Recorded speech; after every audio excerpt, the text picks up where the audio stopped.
So if everybody wants to just unmute for a second. George Slama. Here. Melanie Barron. Here. Jack Duggan. Here. I see his square, but I don't see his picture yet. We'll come back to him. Here. Kathy. Oh, there he is. Kathy Haslip. Here. Bob Kelly. Here. Beverly Bashan. Here. And Bob Heislip. Here. All right. With a quorum present, I will call the meeting to order at 10:01. And I'm going to ask the moderator to explain how the remote participation will work for proceeding. Grace? Thanks, Julie. As a precautionary measure to reduce the spread of the coronavirus, all town buildings are closed to the public, and the November 12, 2020 Historical Commission meeting will be held by remote participation. My name is Grace Rogers, and I'm the Office Administrator for the Yarmouth Historic Commission and will be serving as moderator for this virtual meeting. Although no in-person attendance will be permitted, every effort will be made to ensure that the public can adequately access and participate in the proceedings. Persons who would like to view or listen to this meeting while in progress may do so by watching via this virtual meeting or dialing into the number provided on the notice of meeting. We will also post a recording of this meeting on the Town of Yarmouth webpage as soon as possible. Please be patient as we work to overcome all or any technological challenges within this virtual meeting. For all meetings, to reduce confusion during the meeting, all audience participants of the virtual meeting enter the meeting muted. Participants will be unmuted when called upon to speak by the chair or moderator. If you're not speaking, please mute yourself to avoid unnecessary background noise. All votes must be roll call votes. After a motion is made and there is a second, the chair will ask for a roll call vote. For applicants and presenters, applicant and presenters will be made temporary panelists in order to share their screens while giving their presentation. All presenters and speakers need to identify themselves by first, last name, and affiliation when speaking. Non-presenting applicants can use the raise hand button or press *9 on their phone to identify themselves to the chair. The moderator will unmute applicants when they are called upon to speak. For public participation, comments or questions from the public will be taken at the discretion of the chair.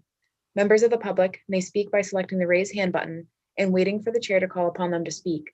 If you are dialed in, the phone number provided, you can press *9 on the phone to indicate that you would like to make a comment. Members of the public recognized by the chair are asked to identify themselves by first and last name and affiliation for the public record, and then provide their comment each time that they speak. I'll now hand the meeting back to the chair. Thank you, Grace. Thank you. Everybody. So our first order of business is the formal review of 9 Homer Ave. Are we supposed to have Joseph Dick here? He is. I will promote him. This is new. All right, Joe, you can unmute. Hi, Joe. We're going to be discussing the 9 Homer Ave, so if you want to unmute, you may go ahead. I think I unmuted. Yep, we can hear you. Okay. Hi. I hope I'm, there we are. I'm a little unsure whether I'm being heard, but I hope I am. Yes. Anyway, I'm proposing to build this barn accessory apartment at 9 Homer Avenue on the lot, on the site of the existing barn garage, which is in my view fairly modern construction, and of little historical value. But that's for you to look at as well. Basically, the need for the building is, given the current environment. Christina, my client, has grown sons, and they're married, and they're all coming back to the Cape, or a number of them are, to live with her, and the house is kind of bursting at the seams. I propose building a structure which is consonant with a number of other accessory uses in the district, or actually in the immediate neighborhood. Essentially a 2-story affair, which is has a barn-like aspect. Dormers, cupola, shingled structure, using some of the same details I use at the main house, which the shingled roof and the copper gutters, and except the main house is a clapboard structure, and I propose that this to be shingled, more befitting to an accessory building. That's we're seeing on the screen the existing structure, which has been reworked many times, from my view anyway, from looking at it in the past. You see the Velux skylights on the roof. It's placed upon a cinder block or a concrete block base. Those clapboards are, I believe, fairly new. I think my clients, when they bought the property before I became involved, I think they put the clapboards on. The windows, many of the windows are very modern. They've got vinyl slides. The windows slide in vinyl tracks, so there's no sash weights, for instance. The doors are new. The hardware in the doors are new. New as in when my clients bought the building. I think it was in pretty bad shape when they came to it, as was the house itself, and the L's that were attached to the house when my clients came to it, and when I came to it. So the whole place was in pretty bad shape. And you all approved my work on lifting up the main house and putting it back down on the foundation and restoring it, and then taking off those L's that were built in the 1970s, which were in bad shape and kind of odd, and allowed me to replace those L's with my design. So giving you a little bit of background about what I've been doing on the property. As I look at the existing barn structure, and I look at the interior, and I look at how it was made and the elements with which it was made, it doesn't appear to me to be a very old building. It's got modern studs. By that I mean they're not rough sawn studs, and they're like each 2x4 is not an actual 2" by 4" stud, which would be common from the past in the late 1800s. And the nails that were used are not square cut nails; they're round wire nails. Everywhere, actually, in the studs and where the interior boards are attached to the studs, plus the concrete block base, and the fact that the lumber is dimensional. I guess I already said that.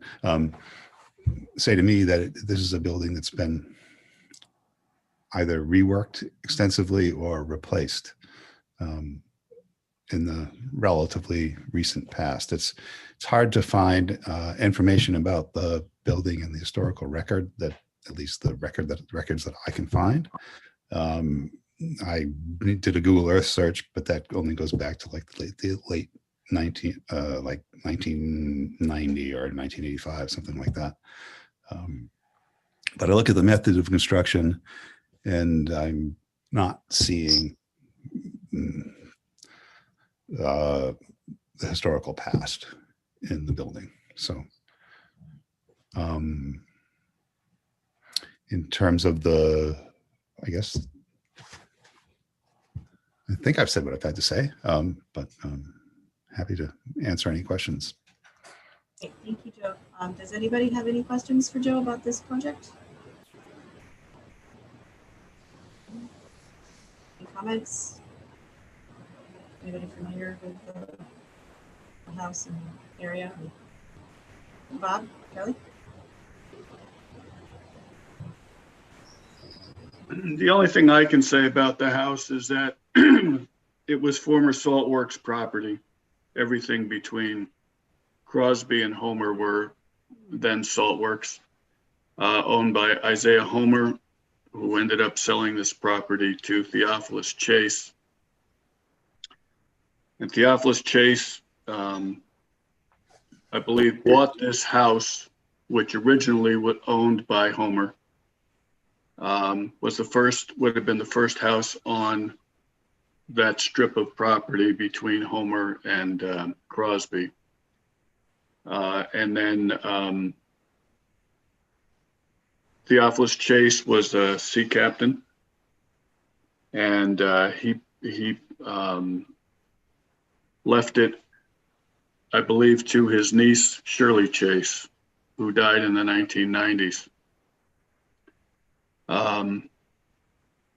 Actually, probably closer to in the 2000s.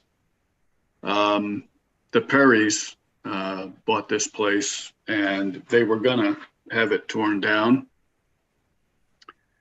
And I think through an act of discussion between John Sears, who lived right around the corner and was a friend of Shirley Chase, and Mr. Perry, he convinced him not to tear the house down. And I guess the current structure is, Joseph, you say that's your design? Yes, yeah. And I don't know whether the barn was there at that time or not. I know that when I came to work on the house, the barn was there. Okay. And then the other question I have is that the proposal is to have the driveway come in from Pleasant Street. Yeah. Where there is nothing now. And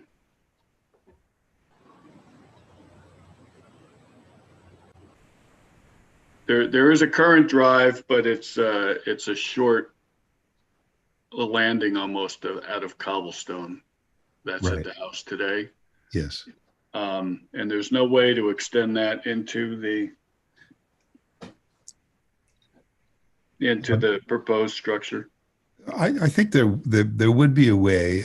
My fear, though, was that one of the reasons that drove the thought of placing the drive off of Pleasant was because between the current house driveway and the location of the proposed work is the septic field, and I was very leery of trying to place a drive over the septic field because of vehicle loading issues. Okay. It definitely would be a change in the look of Pleasant Street. And it's as you come in from Pleasant, there are close to Pleasant. Yes, there would be a curb cut. That's true.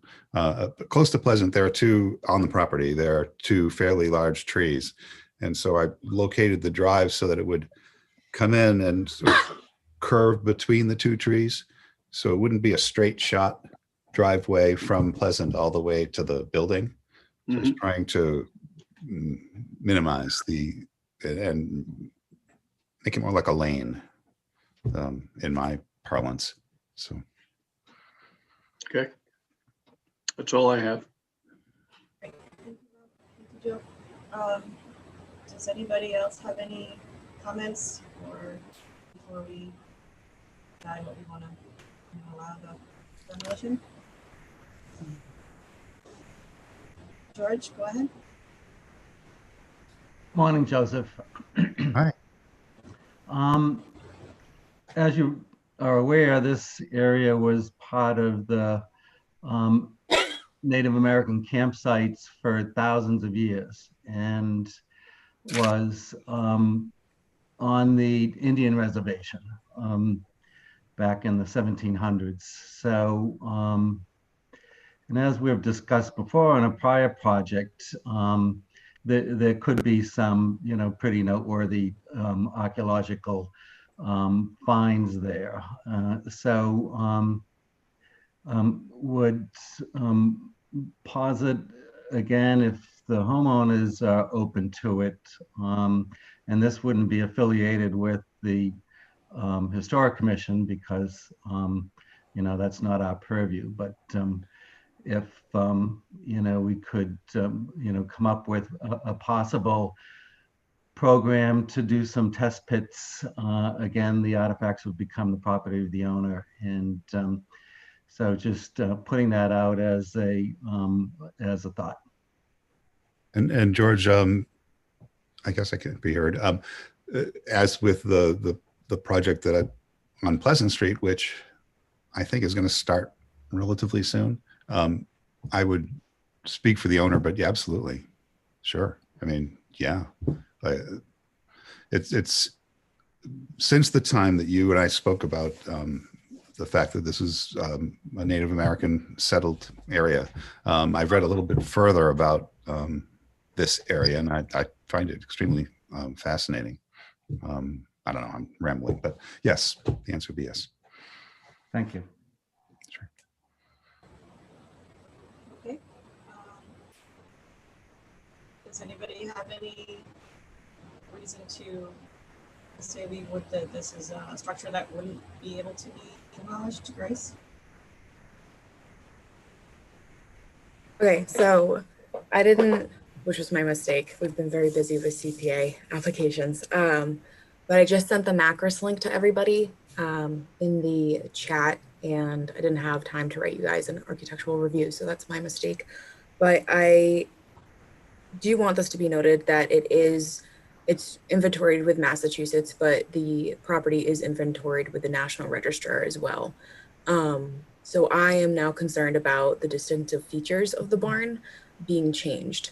And for me as a preservationist, there's two things of which we think that needs to be considered. And although the barn has been restructured before and probably does not look, and just by looking at it, I do concur with Joe that this has been worked on quite a bit and is not original to what it once was. But as a preservationist, it's where do we go from there?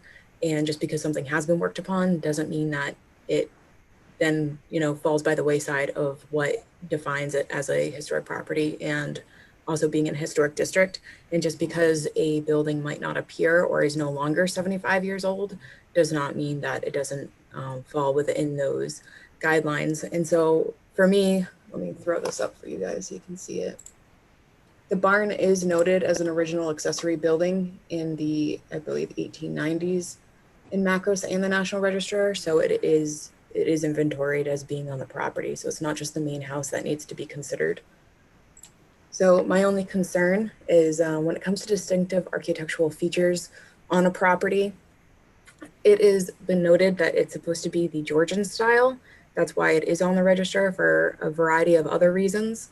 And to be frank, and it's always unfortunate, this isn't in the Georgian style, so I am concerned about that. Again, the roof, if it was just a gable roof or a hip roof or a gambrel roof without the side arches here, that would be a little bit more consistent with the architectural history of the building. The cupola really doesn't match the style in the 1890s at that time for any sort of accessory building or barn. And then the fact that the gable front here isn't symmetrical.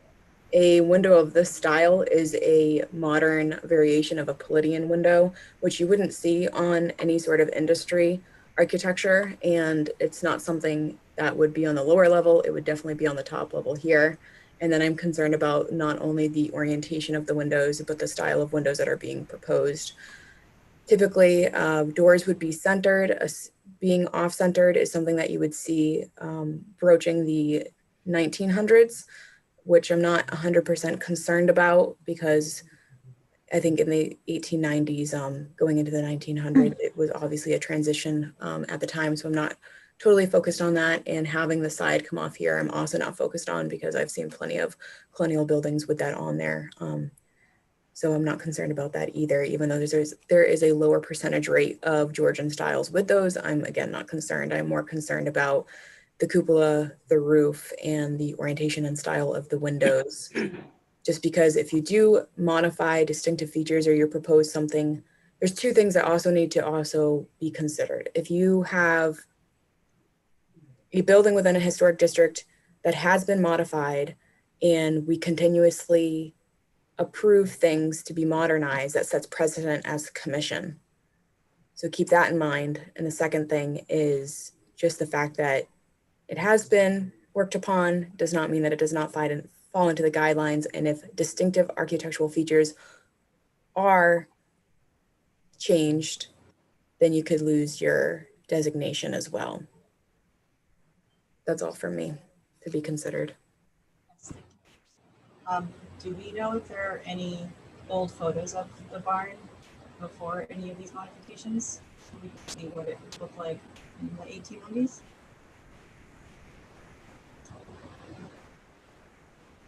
I'm not sure if that was to me. I couldn't quite hear that. I'm going to try to raise my volume. Sorry, I was just wondering if anyone knows if there are any photos of the barn prior to any of the modifications, like closer to the 1890s when, with the matching maybe Georgian style that would match the house. Since it is designated as part of the property back then, do we know if there are any photos that exist of it, what it looked like originally? Bob, Kelly? I'm not aware of any old photos. John Sears might have one. I can ask him. But I believe the house dates to somewhere around 1875. In 1886, Joseph White, who then owned the house, bought from Isaiah Homer, sold it to Lafayette Chase. So, and I don't believe before the more recent restoration of the house, it had ever been changed. And there would have been some kind of barn on the premises.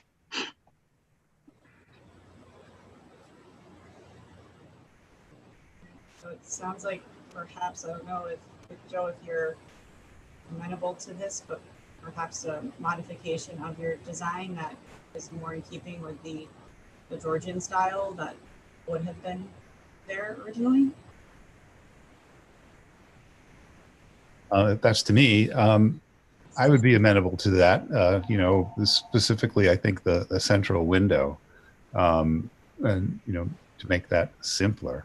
The windows of the I was working with the vertical panes of in the windows as to relate to the main house. The cupola, I have a book, I believe it's called Barns of Cape Cod. And I was looking fairly heavily at that book as I was designing this structure. And there's in Yarmouth Port on Church Street, there's the old Carter Farm. I don't know if you're familiar with the Church Street or the farm, but it's got a beautiful barn with cupola. That's where that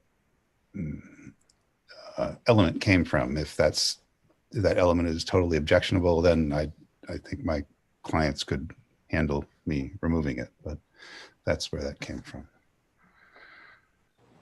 In terms of the Georgian style, you know, I'm hard pressed to define a style for the main house. Actually, maybe it's hard in residential wooden architecture to Georgian style being, well, I digress.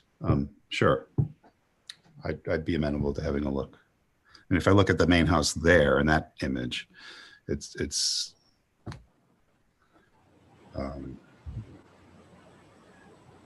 hard to say what style they were thinking of when they were working on that building. But yes, I think that the main window on the first floor that Grace identified, I think that could be made simpler. Sure. Bob Kelly, go ahead. Yeah, I think the only other house in the area that has a cupola is the David K. Aiken house on the corner of Aiken and Pleasant. Yeah, that's right across the street from, yeah, that's beautiful. Yes. Yeah. All right, so I would guess that we could probably table this to our next meeting if we're looking at potentially getting an updated plan. Sure. That sound good? Anybody have any comment on that, or?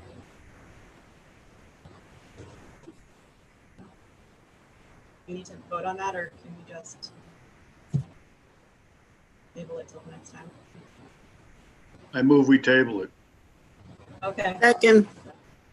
right, I'm gonna do a roll call for approval. George Lama, Yes.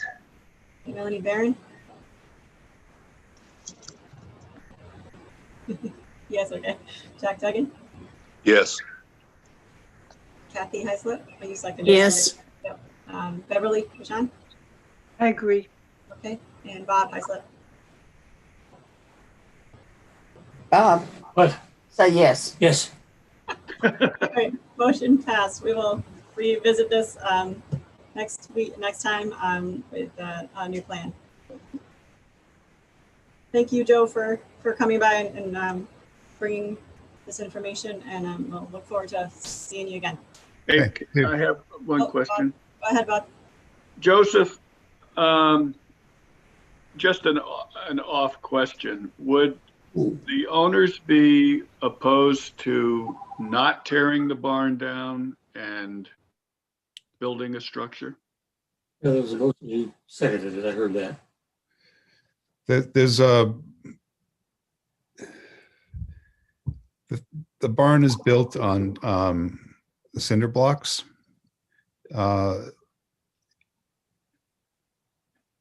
And the structure itself is extremely light. You know,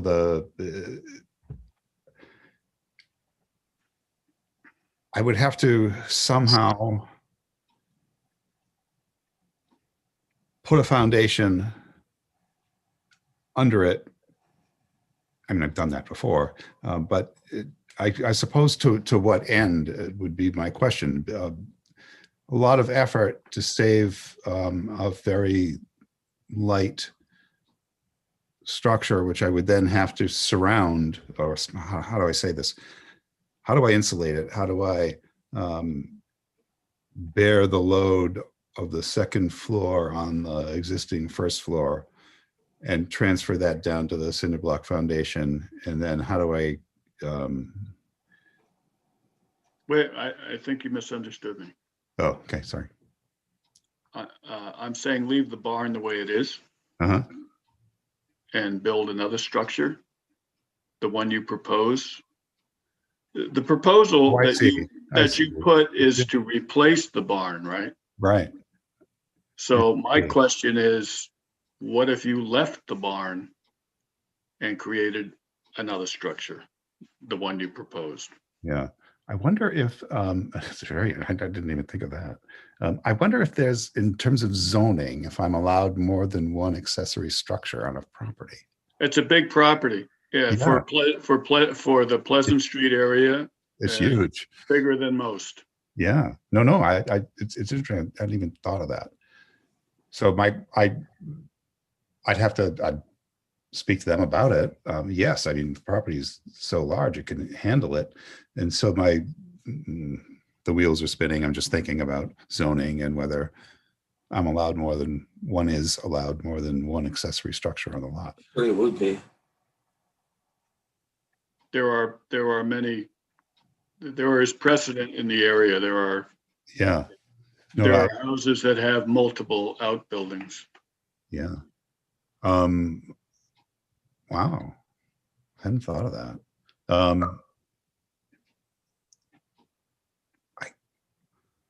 I'll certainly put that to Something to them, and I'll look at the zoning too to see if it's possible. But that's a very interesting idea.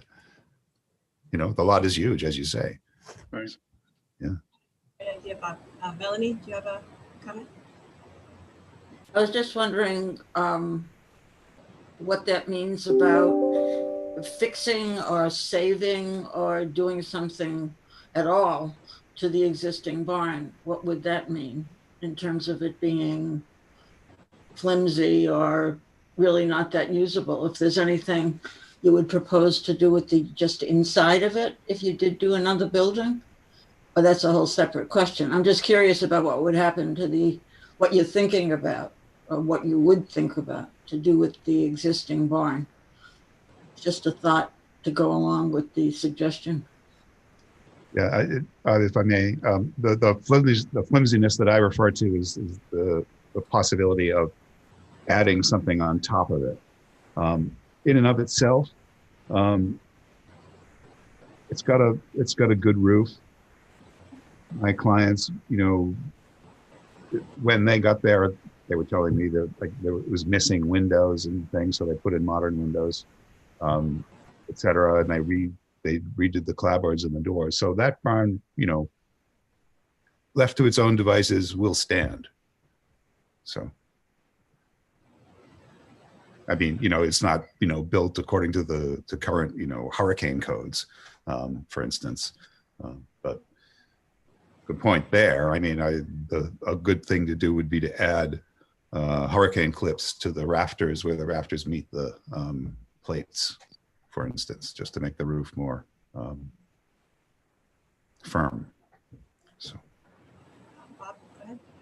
Yeah, just for clarification, my barn is actually much bigger than that barn, and it's on cinder blocks. So it's the way they did, before that, the sills sat on the ground. So I imagine there's quite a few barns in Friends Village that are sitting on cinder blocks. And my guess is that they came back and lifted them up and put the blocks down and set the barns back down on them, I think. Yeah, I think maybe replace the sills and put them on blocks. So, yeah. Yep. Great. Great. Well, I think we're good on that for now. Joe, again, thank you for Wait, coming. Julie, Oh, yep, sorry. I just have a question. Yeah. Joe, do you know what that, let's say, barn is zoned at currently, if it's considered a shed or if it exceeds the square footage and is considered an accessory building? I can't say for certain because I'd have to look at the zoning code to see what is defined as a shed. But just from my thinking, typically a shed is small, like 10 by 10 or 10 by 12, something like that in terms of most zoning codes. I'm not sure about Yarmouth. So once you exceed that, and with that said, those tiny sheds, typically you can place like very close to a lot line. But this is like 20 by 20, so I don't think it would be called a shed. Okay, just because my concern, I think Bob Kelly had a good point about whether or not you could leave it, but I do know for Yarmouth, if you have a 10,000 square foot lot, you can only have one accessory building. So you could run into issues there too. So that's my concern. Yeah, it's a pretty big lot. I think it's bigger than 10,000. I think this lot is about an acre. Yeah, I would definitely have a conversation with building and zoning about it. Yeah. If that's a route that you decide to go. Yeah. That's all. Thank you. Right. Thank you. All right, Joe, now I think we're finally good to go. So thank you again. And we'll see you next time. Appreciate your time. Okay, thank you. All right. See you in a month. Bye-bye. Okay, next. All right, Judah Baker Windmill. Any updates for us on that?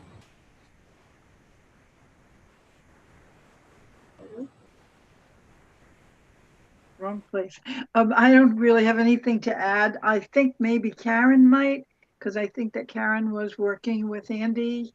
And so I don't know if she had something to add, but I have nothing. Okay, thank you. Oh, hi, sorry, I was multitasking during the first part. Judah Baker Windmill, I think I reported last time that Andy and Jesse, his assistant, were there to do the improvements or the repairs that were needed.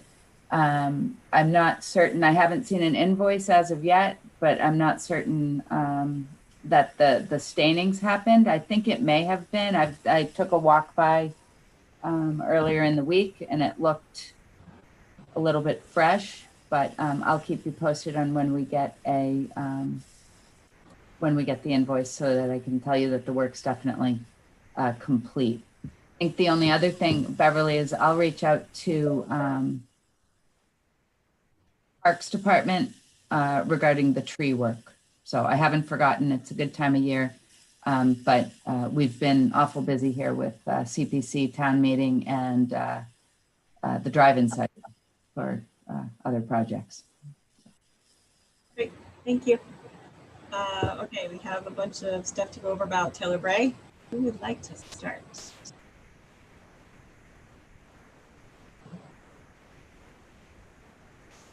Sorry, I'm here. So the DPC met last Wednesday to discuss the CPA application that the town has submitted to prepare a request for proposal to implement the recommendations that coastal engineering made in their report 2 years ago. And so what Grace has put up here is some questions that developed before the meeting to send out to Karen and Jeff to consider. And again, as Karen mentioned, things are busy, things are crunched. So, so the expectation was not that they would be able to address these post haste, but it's a process, and to consider these going forward. After the presentation and recent photos, which again showed that the barn is doesn't need TLC, but that the patient is critical. So so I sent out a briefing document this morning just for talking points, which I'd like to read into the record and then open it to discussion. So in the report, as you would have seen, is there's a summary of comments at the bottom of the report, and I've turned it into bullet points. But for the record, it says overall the historic barn is in fair to poor condition. Number 2 is that it is evident that past alterations, untimely maintenance, and overloading of framing members has led to structural deficiencies and susceptibilities. Because of the observed decayed and insect-ridden members, damaged structural elements, and have compromised the building enclosure. Item 3, due to the amount of building envelope failures from pest, rot, and water management issues, the existing conditions do not favor the structure's longevity. Number 4, if remained unrepaired, building envelope issues are expected to allow for further deterioration of structural members past the point of being salvageable. Number 5, while the general lateral stability of the barn is minimal due to the lack of proper column bracing at previous repairs. And number 6, recommend that the first floor barn space is not used for heavy equipment storage or tractor loads. Number 7, the presence of long wall elements with limited penetration allows opportunity for rigid exterior shear wall augmentation to brace against wind forces. I made recommendations to Jeff Colby and Karen Green at the meeting. And what I presented was, given the overall assessment of the bond's current condition and stability issues, given the long lead time for the town to complete the current CPA grant process and the fact that funds would not be available until after the April 2021 town meeting, and considering the issues highlighted by coastal engineering have only worsened over the past 2 years. I recommended that DPW immediately actualize comment number 7 to install rigid exterior wall augmentation to brace against wind forces, to protect the historic structure in the event that this area experiences a severe winter as we had 3 years ago, with a series of nor'easters events with high winds. So I open this up for discussion by the members. Thank you, George. Anybody want to comment on what George is presenting here? Bob Kelly? I'd just like to say I read this all of the same, and I actually wonder how the structure got into this. I mean, apparently there's two from the newer part of the barn, the older part of the barn. The structures are totally different as well, and the newer part of the structure is actually a little stronger, I think, than the other part, but water seems to be a problem, and I was surprised at reading the report how much actually had to be done. So I concur with the things that George points out that are pretty critical. Great, thank you. Yes, I also agree with the comments that George has made here. I definitely think that something needs to be done immediately to make sure that the barn doesn't deteriorate further. So,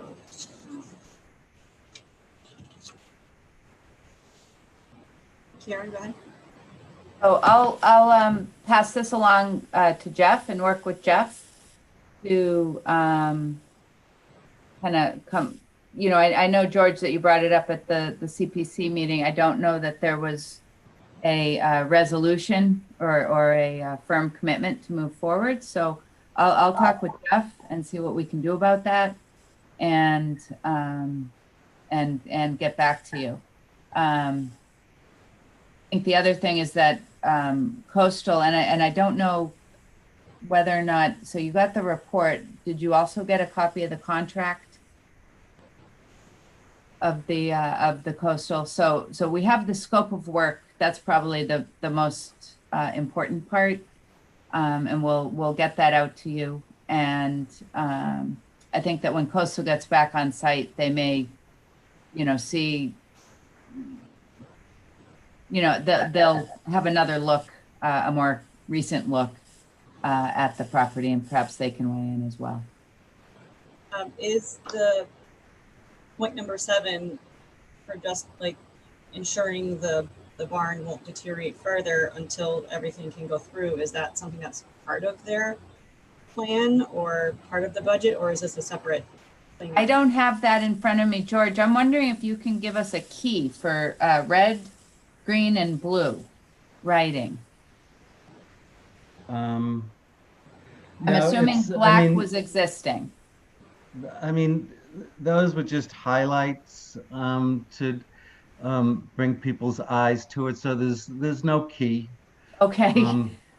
It's just I like different colors. I'm trying to keep people interested. So try not to read into it red. Oh, I'm sorry. Did you call me red? Yeah. Scratch that from the record. Okay. Jack, go ahead. Yeah, Jack. I'd just like to say that I support what George read to us for next steps. And I'd like to suggest that we have the commission, the Historic Commission, support some kind of deadline for that work being, that George is suggesting being completed. I'm not hearing anything. When Karen spoke just now, I didn't hear anything specific about what she and Jeff are planning to do on some kind of a timetable. And Jack, I wouldn't want to speak for Jeff, and Jeff is certainly the one who understands better than I how to shore up a building and take those steps. So I think that what makes sense is to reach out to Jeff, talk this through. Do you have another? You don't have another meeting this month, so I'm looking at my calendar. I don't want to commit. I can't commit the DPW resources to doing something. So that's, you have my word that I'll reach out to Jeff and follow up on this. That's kind of the best I can do, and I'll do it, I'll send him an email today if you want a deadline. I think, I take your word on it. I'm not questioning that at all. Just questioning what I raised that for was that there's been just a lot of delays in addressing a whole variety of issues related to both the structural integrity of the barn as well as its exterior appearance. And it's kind of, I don't want to see that delay continue indefinitely. So I guess there's a method to my madness in asking you that question, and Jeff too, to have, it's always great to have deadlines. It's knowing you'll be hanged in the morning does wonders to concentrate the mind. So that's why I've raised it. And I don't know how the other commissioners feel about, putting a deadline in or just having a meeting before, just on this, before our next regular meeting. But I don't want to see it drag on, that's all. That's it. Oh, one question. Is anybody here this morning from the Brave Farm Association? Silence? No? I don't believe so. Okay, thank you. All right, we have two hands. So George, I saw yours first. Go ahead. And then Beverly. Take Beverly. I'll finish up after everybody has their say. Okay, go ahead, Beverly. I totally agree with Jack. This has been going on and we've really been looking at this over a long period of time. I'm concerned about the winter coming in, and if we don't do something sooner, we're going to have more damage. I recommend that maybe we have another meetings before the next scheduled meeting so we can discuss it, and that may make a timeline, some kind of timeline happen, but just so that we would know when something could be done. I'm really concerned about the building and have been for a while. Great. That's all I have to say. Thank you, Beverly. Yeah, Grace, I know we tentatively have like a mid-month meeting. Can we potentially enact that for just discussing this? And perhaps Karen, if you can make sure to try to get a hold of Jeff and get some information from him. Yeah. I'm happy to. I'd suggest that we do it next week. I think that Thanksgiving week is not a good option. Okay. Yeah. So I'm sure Grace can arrange that for us. And we'll just can I ask a question? If I don't know if you want to delve into the conversation, if that's necessary. If the commission is kind of happy with a commitment that we're going to do something along the lines of what George has included in number 7, is that adequate? Or, do you indeed want to have a meeting and discussion and agendas and minutes and all the rest? George, go ahead. Karen, good point. I would suggest if Jack is open to this, having him part of your 3-way conversation, so that he can, discuss things with you, and so that we're not doing it all at once at the meeting. So I think Jack's lived with this, as has Beverly. So I think having them in the loop would be helpful.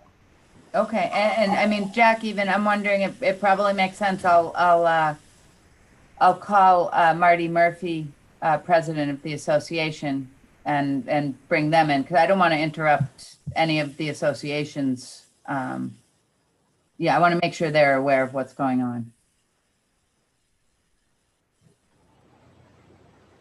That sounds good to me. Go ahead, Jeff. George, what are you committing me to? To be part of conversations as Karen and Jeff discuss the implementation of number 7. I mean, you have the history, you have the background, you're a big stakeholder. So it's just to act as a bouncing board and be there as a representative of the commission before it comes back to us, so that we don't say, well, I wish we had known about this. So it's a real-time involvement. Well, I'm a little reluctant, but let me ask a couple of specific questions. I don't have the document that has number 7 in front of me. What is number 7 again? You read it, I know that, but Yeah. You know, George, I want to ask you, because I have it up on a different screen. Are those indeed bullets, or are those your kind of paraphrase? And No, if you look at the coastal engineering report, yeah, the last section 5 under comments yeah, is that 2 paragraphs that I bulletized. okay, And the only thing I added was the issue on the structural barn, putting the tractor there. So no, this is not mine. This is out Okay. of the proposal. But so it's section 5 of the structural report. That's right. Okay, beautiful. Thank you. I'm still point of order, I guess. I've got the pages printed out here from the November 2018 coastal study. And I see the comment section in here there, and what you read was verbatim from that. But just come back to this, George. Number 7 is what?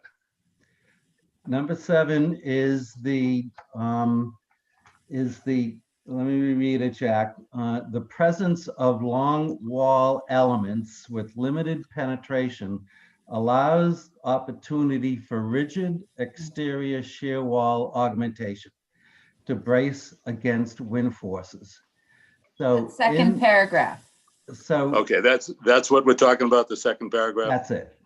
So what, to add a little levity to the conversation, I suggested that flying buttresses worked for Notre Dame in shoring up the size of that structure.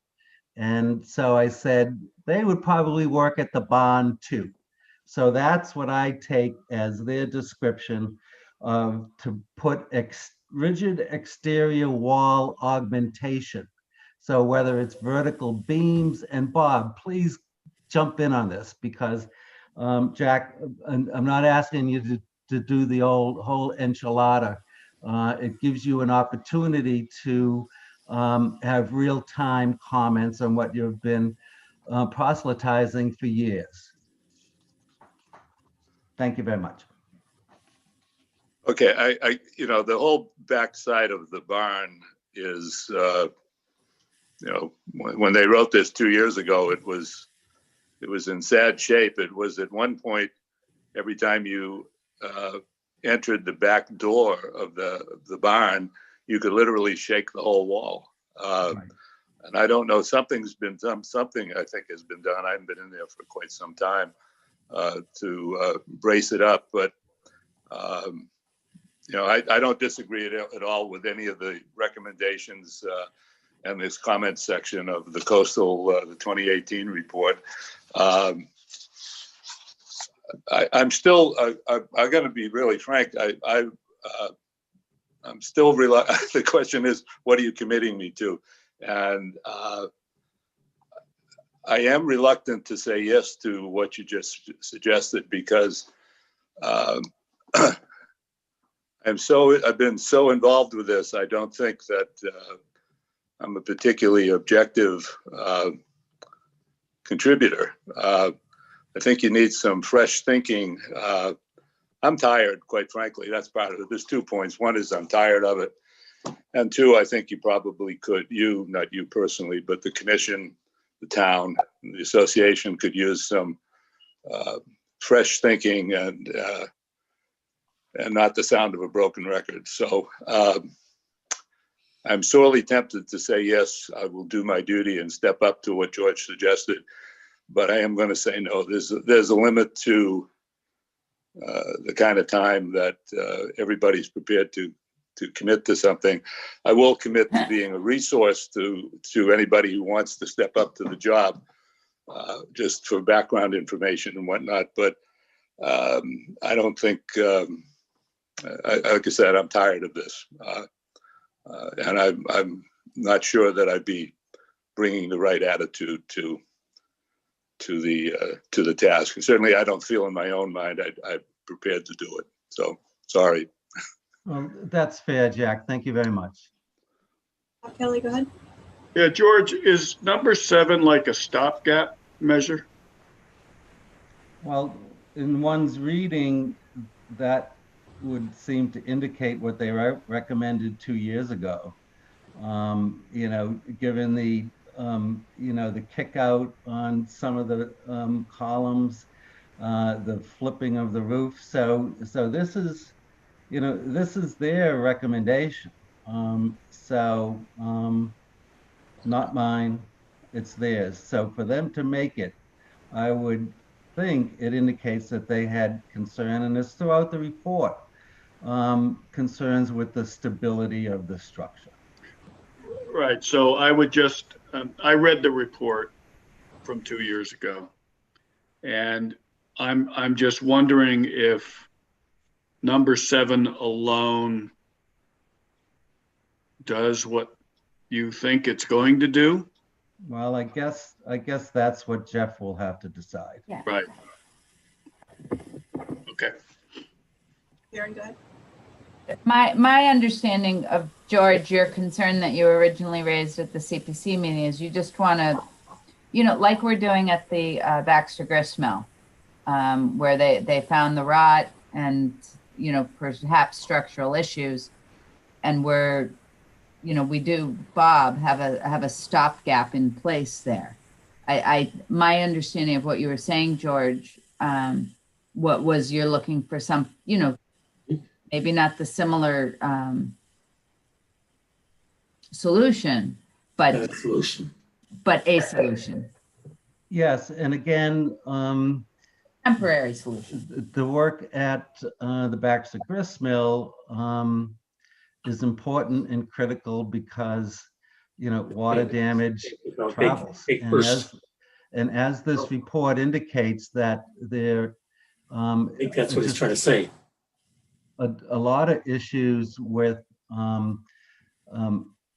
bug damage, with, you know, rot, but this is more extensive. This is putting, you know, external support to support the structure, to protect it from wind shear, to protect it from racking and falling down. So yes, this is a stopgap, which, again, given the time, we don't have the time to wait for, you know, coastal engineering to do this in the spring. And I agree, you know, we can only make the suggestion to Jeff on resources, and I know he's tight, you know, so you know, I would suggest that depending on what he can do, and if he can't do it in-house, that you make him a recommendation as who he could secure the services for, and that we go back and talk to CPC to see if money would be available in the administrative fund to fund this. I think it's a interesting concept. I don't know. I don't know. I don't know that the administrative fund would be appropriate. I don't know for sure that it wouldn't be. The other thing that I was looking into together with Grace was the Mass Historic Preservation Fund, MPPF. Jack, you probably know all the different funds now. They do have emergency funds available. I don't know what kind of hoops you got to jump through to get them, but it's very much on the radar, in particular for this purpose. So, Thank you. Yeah. Oh. So we'll well, is everyone still on the same page that we would like to still have another meeting prior to our scheduled one to go over this again? Yes. Okay. So if Grace, you can set up the other maybe next week before Thanksgiving. Yeah, that would be the 19th at 10 a.m. if that works for everybody. Are we going to know more in a week? Yes, that's our hope, right, Karen? I don't know. We have to Would work it be, on that. would So- it be, would it be Suppose if better? we don't, we would have to postpone. Yes. Yeah, would it be better to have Karen talk with Jeff and find out if there would be something to talk about and then schedule a meeting? Sure, that works too. Karen, that work for you? I think that's a great suggestion, Bob. Thank you. Yeah, let's do that. All right, so we'll just wait to hear, and then we'll let everybody know if we are in fact going to meet next week. All right, thank you everybody for that. George, thank you for putting all this together. You're welcome. Okay, we also have a lot of information on gristmill today.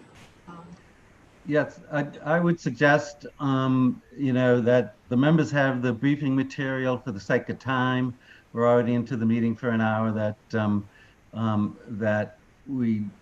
I propose that we move that to the next meeting, and if there's any questions, then we can go forward then. That sounds okay to me. Does anybody want to just make a motion to? I move that we postpone to the next meeting, the Okay. Baxter Gristmill discussion. Okay, someone want a second? Beverly seconds. Do a roll call. George, Yes. Melanie, Yes. Jack, Yes. Kathy, Yes. and Bob Heisler. Yes. Okay.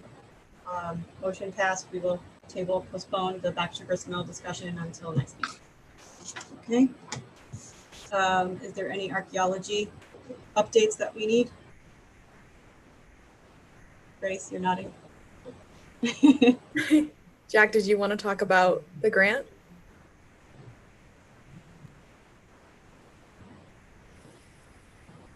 The grants, you mean the matching funds?